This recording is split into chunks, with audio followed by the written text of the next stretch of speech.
you ever wanted to monetize someone's suffering? Or how about the suffering of an entire town? Well, Schedule 1 is a game that lets us create and sell increasingly toxic chemical concoctions to the people of Highland Point. In this video, we will embody the saying, "It's not a war crime the first time," by converting hundreds of unwilling members of society into walking time bombs waiting to go off.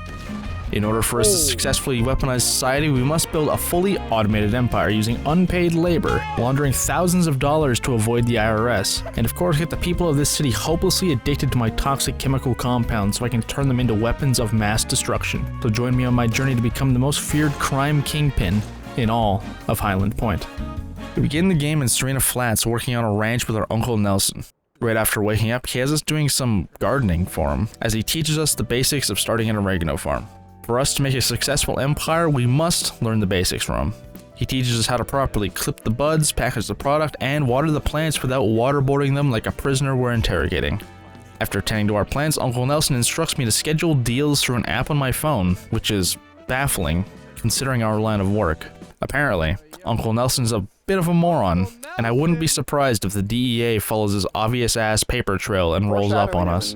But, considering his status as living history, I'll give him the benefit of the doubt. Uncle Nelson asked me to grab a package from his associates and some supplies from the store once we head to town. Once I stole Uncle's truck, I arrived in town. I made my way around, completed the deals, and even scored a new customer by offering her a free sample. Funny enough, she's a doctor, who's currently working, who's now high as hell. And just like that, I'm already an accessory to manslaughter. After committing that crime, I went across the street into the hardware store for the supplies. But on my way out, I was a victim of a surprise search by the cops. Fortunately, Uncle Nelson taught me a valuable lesson. The cops in this game suffer from mental retardation, and simply obscuring their view of any contraband means they can't perceive anything as amiss, and they let me walk free. Before I fled town, I remember that Uncle Nelson asked me to stop and grab a package from these trustworthy, gangsters. In an unfortunate turn of fate, Uncle Nelson didn't actually pay for this, and I end up having to convince these people that we'll pay our tabs so they don't stab me to death like it's downtown London. Returning to the ranch, Uncle Nelson teaches us how to plant an oregano seed. First, we add some soil, then we plant the seed. And finally, Uncle allows us to get some sleep after a day of slave labor, so I quickly head to bed. I'm awakened in the middle of the night by the sounds of sirens and flashing lights. The police had found us. It would seem that obvious-ass paper trail I left earlier was enough for them to expedite arrest warrants for us. Who could have seen this coming? So, as any good nephew would, I jump in the driver's seat and leave good old Uncle Nelson for dead. And despite these cops being smart enough to follow digital footprints, not a single one of them decides to chase after me, allowing me to make a speedy getaway at a blazing 30 kilometers an hour. Arriving at a new city, we're immediately prompted to customize our character. And of course, this is too much power for me to possess. He went from looking like this to this creature of the night I created, complete with a bright pink bowl cut, ginormous eyebrows that clip into his eyes, and bright neon clothes.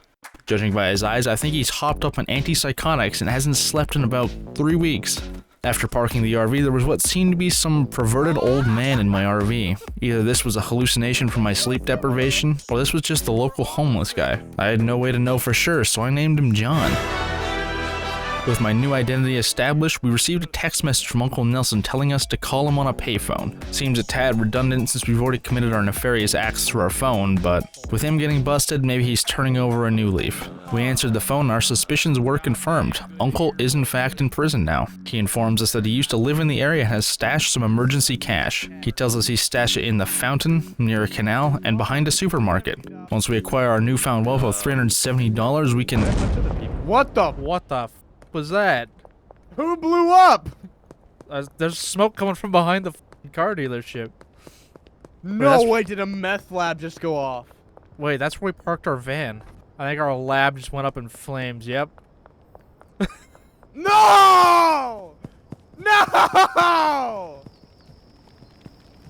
Of course, I left the rest of the buds in there. No! Well, that's not good. It would seem as if the local mafia made our van pull a Hiroshima and vaporize. Uncle calls and explains that they're a crime family called the Benzies family, and well, that's all we get to know, and the last we ever see or hear from them again. Besides, right now, we have more pressing matters, like the 12 buds that went up in flames. I left them on the packaging table thinking we would be back, but at least I kept the 10 I packaged on me, so we've got something to sell. As night was falling, Uncle Nelson directed us towards the motel down the road, which becomes a temporary home for the time being. The issue was, this town is a curfew, and we needed to be inside between 9 p.m. and 5 a.m. Though, this is a feature that becomes sort of trivial, but very beneficial later on in the game. In this very moment, we had no clue what would happen if we were out past curfew, so we were rushing to find the motel before that happened. The following morning, we headed for the hardware store. We needed a place to grow some plants, considering our old pots exploded, and some soil to go with it. With that gear purchased, we can get it set up in the motel. Once we get set up in the motel, Uncle sets us up with his friend in town who supplies oregano seeds. Unfortunately, he seems just as clueless as Uncle Nelson, since he clearly states over the phone that he supplies seeds. It seems the term paper trail doesn't exist in these parts. Regardless, we ordered seeds from him.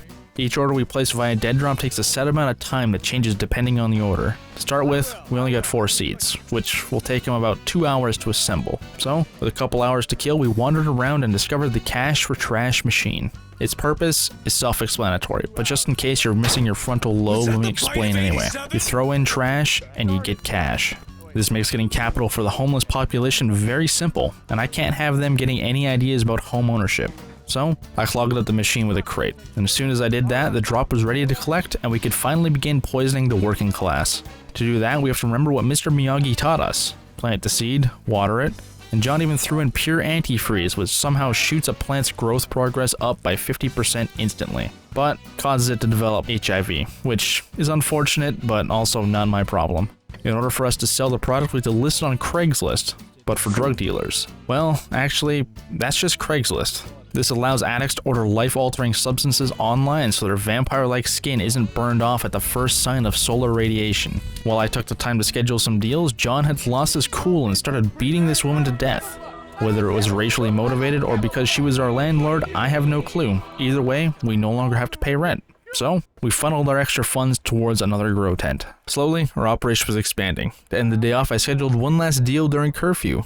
When you go out at night and do deals, you get a bonus that scales depending on how much you make from it. Where this extra mysterious bonus money comes from, we may never know. But my best guess is, through the power of unbridled schizophrenia and manifestation, I hallucinated the cash into existence. The next morning, I complete our 3rd deal, and Uncle Nelson calls us to say that in order for us to establish an empire, we need actual customers. The way we get customers is to level up and unlock areas. When that happens, purple people appear on the map and we must offer them a free sample in order for us to convince them to throw away their 401k and mortgage their home to purchase a lethal dose of happiness. Sometimes it doesn't work though. A few of these dickheads are way too smart and they catch on to our Ponzi scheme. The only known way to remedy this is to brutally assault them with a bat until we knock their IQ down to single digits. Only then will they become willing patrons and sacrifice their firstborn for the privilege of smoking exhaust fumes.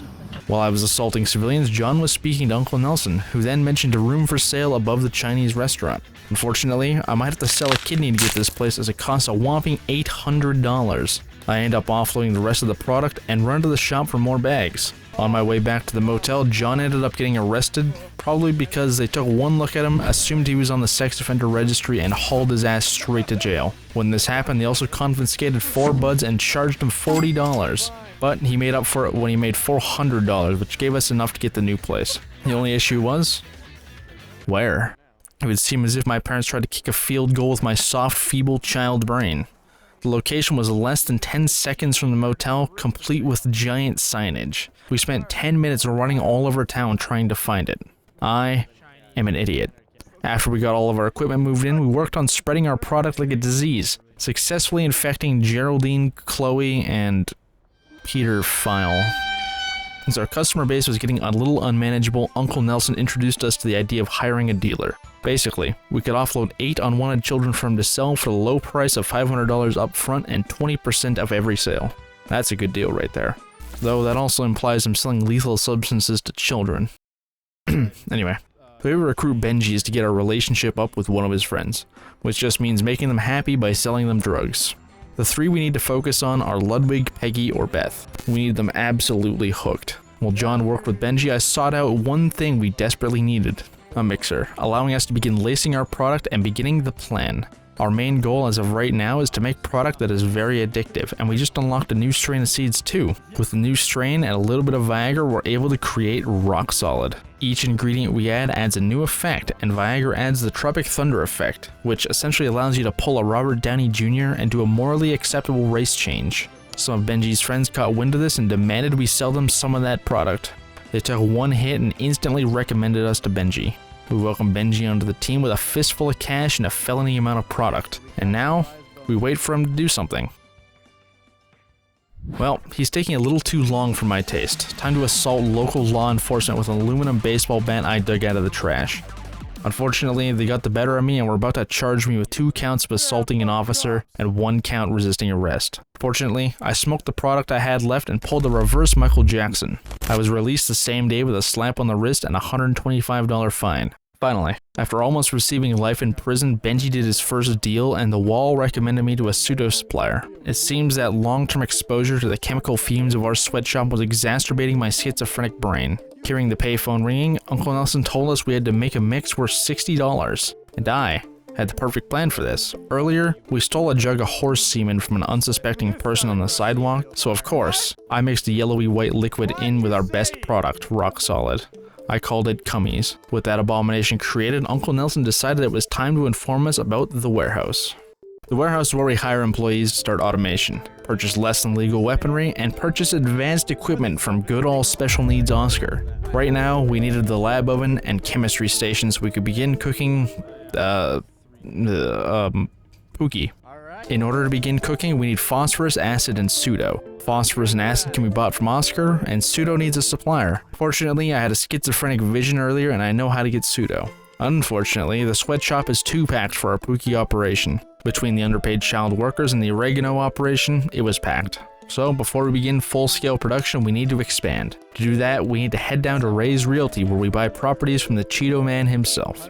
We set our sights at the bungalow for $6,000. Which is the cheapest property available, and our only choice since our bank balance is flatter than JFK's heartbeat. Till we have cash for it, I'll just stuff the lab, here. Now, to actually start cooking, we add phosphorus, acid, and the pseudo into the beaker and boil it. While adjusting the heat, make sure not to do some impromptu terrorism.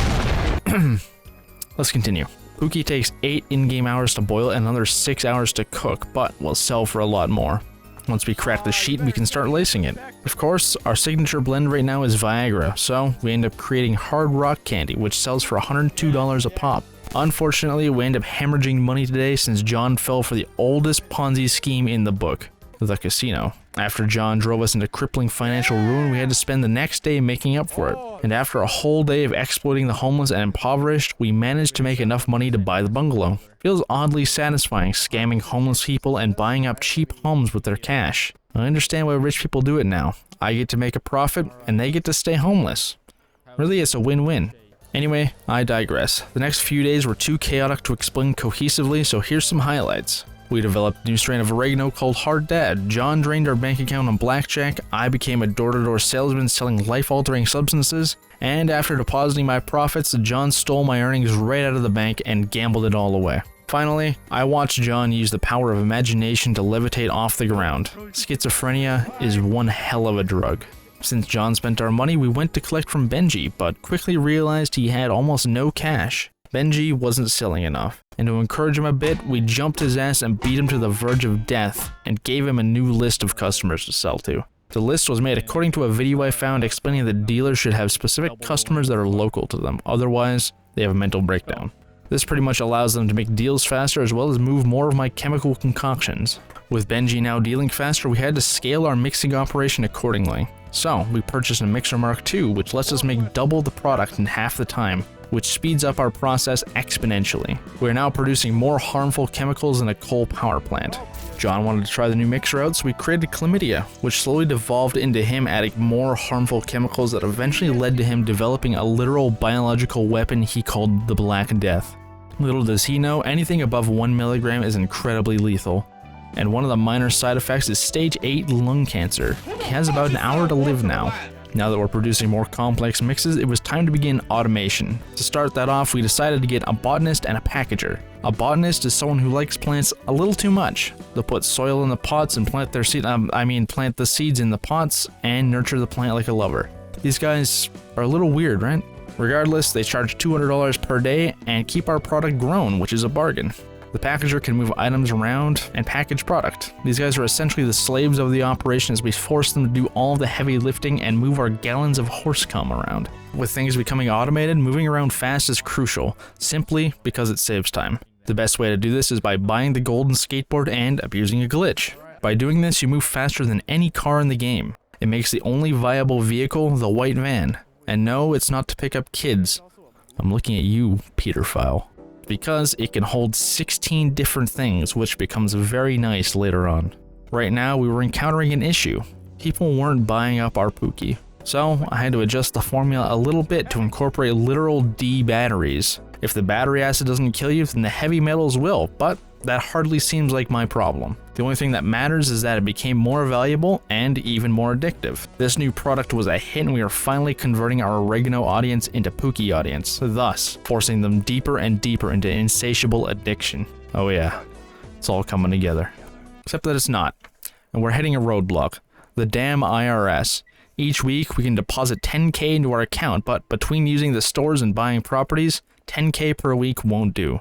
The only way to avoid going to prison for tax fraud is to launder our cash. The way we do that is we buy businesses through Raise. The first one we buy is the laundromat, but we can only do $2,000 every 24 hours. With the amount of money we have rolling in, this bad boy will run 24/7. Returning back to the house, I inevitably passed out. As it turns out, after not sleeping for 3 weeks, your brain sort of just gives up and tries to kill itself. When I awoke from my schizophrenic coma, John was nowhere to be found. It would seem he sort of vanished. In other words, I couldn't find anyone willing to sink in 60 hours to complete this game with me, so from here on out, it's just me and the voices in my head.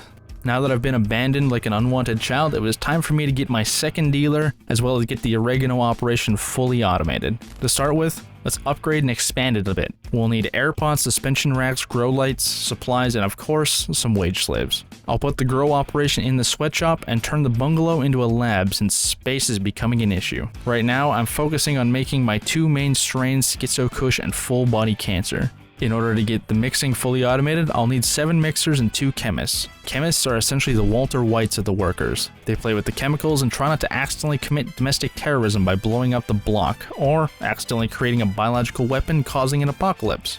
Now, I just have to set their paths correctly so I don't have packagers dropping off incorrect ingredients. Just like that, we're in business. Now that oregano is an afterthought, I want to put my full focus on making Pookie so I can make more money and subject more people to capital punishment. This is my newest blend that electrocutes my victims with 2,000 volts of electricity and immediately making them burst into flames. Methamphetamine is a hell of a drug, kids. With all the cash I have now, I can purchase a post office to expand my laundering capabilities so I can purchase the barn. But before I start grinding the $25,000, I got the remaining population hooked and I got my 3rd dealer to maximize distribution of capital punishment. After a few straight days of selling, we got the barn and unlocked the docks region. This granted me more victims and a supplier. To top it all off, while I was selling, I was recommended to the supplier, which means it's almost time to execute the plan. The plan was to use the barn to manufacture the final boss of substances. I wasn't sure what would be required, so I started small and used 1 corner. I picked up a dead drop and began growing. For us to properly utilize the plants we're growing, we need to buy cauldrons and gasoline. In order for us to make the toot, we need to let it simmer in the pot for 6 hours to cook it to perfection. Once it finishes, somehow it turned into diced potatoes. We then take the diced potatoes and cook them in the oven. And once it comes out, we've got perfectly pure toot. Now, it's time to go full-scale production mode. I completely axed the oregano production and reused some of the equipment. I put 6 maxed out pots on each side of the door, each with its own supply shelf, and 4 drying racks, with 2 botanists assigned to the grow operation. For the production side, we got 6 cauldrons, 6 ovens with 3 chemists, and a few handlers assigned. For the mixing side, we got 4 mixers with 1 chemist and a handler to supply the mixers and package the final product. Finally, setting the pathing. Now, we just have to sleep to see if it actually functions. And of course it doesn't. I forgot to set the destinations for the plants, the drying racks, and I forgot to pay the workers. Finally, with the operation set up, it was time for me to mix the final product. A splash of horse cum, 1 gas station donut, a chili pepper for some kick, and finally another donut. To cap it all off, we just need the perfect name. Diabetic terrorism. Perfection. I suppose it's finally time to fill you in on the plan. What I've done here is I got the city hopelessly addicted to my increasingly toxic chemical concoctions. Since everyone's capacity for rational thought has been significantly diminished, they will inhale mustard gas if I tell them to. Finally, it's time for a demonstration of my latest creation. Oh yeah, they're taking.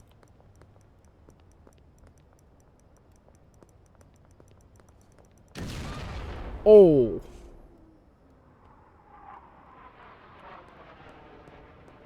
Are you dead? Excellent. I have successfully begun weaponizing the populace. With everyone essentially being a privatized suicide bomber, I now have the firepower to overthrow the local municipality, thus allowing me to become the sole crime kingpin of Highland Point. The mob tried to stop me in the beginning by blowing up my van. How about I raise your city to the ground and rule the land on my own, you fucking casuals?